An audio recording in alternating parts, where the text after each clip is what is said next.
Over the last year, Rift has seen tremendous changes, tremendous improvements. We really think differently about MMOs than what a lot of people do. To us, it's all about the quality of service, it's all about the speed of the updates, it's all about listening to the players, it's all about getting things done rapidly that are really meaningful. And that, I think, has paid off huge for both us and our players. And it's definitely a theme that we're going to keep going forward. I think it changed the conversation around MMOs and what people expect from them.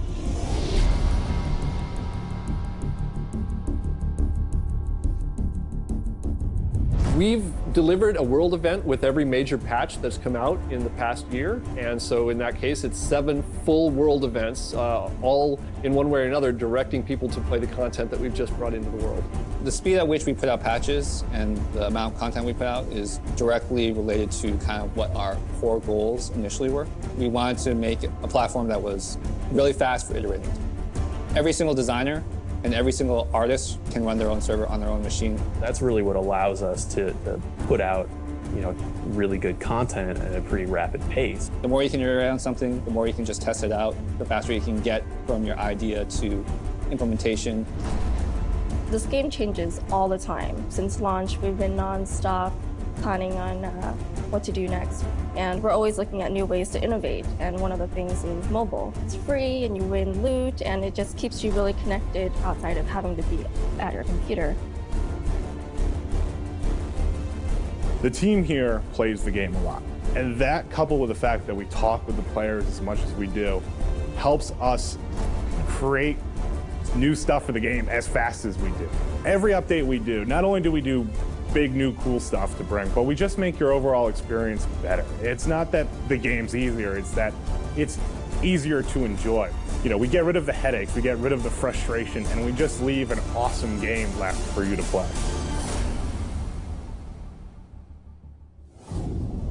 We're working on something we haven't done before, which is very exciting. It's pretty much a whole zone that's a city.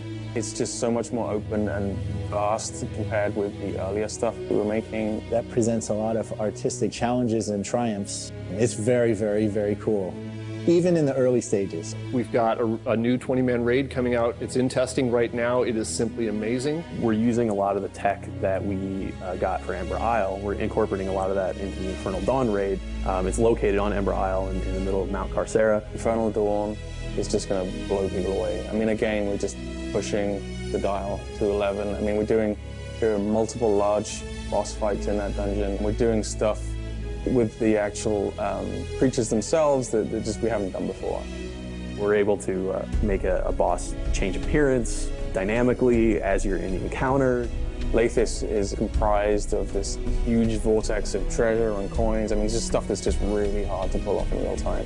As we get more and more tech going forward, we're trying to leverage as much of that as possible in everything that we work on.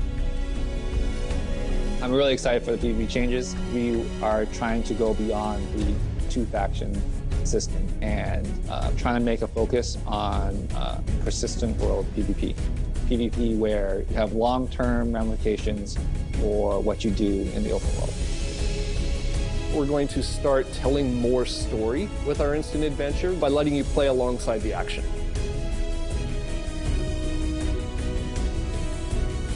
We've put a lot of effort into making sure that people have the ability to play with other people as rapidly as possible. We can make entertaining fun, but at the end of the day, it comes down to the way groups of players play it together. We built this really good foundation, and now we are just going to keep on expanding. When we said goodbye to 2011, we enjoyed it. It was great seeing you. Now we're in 2012, and we're just getting started.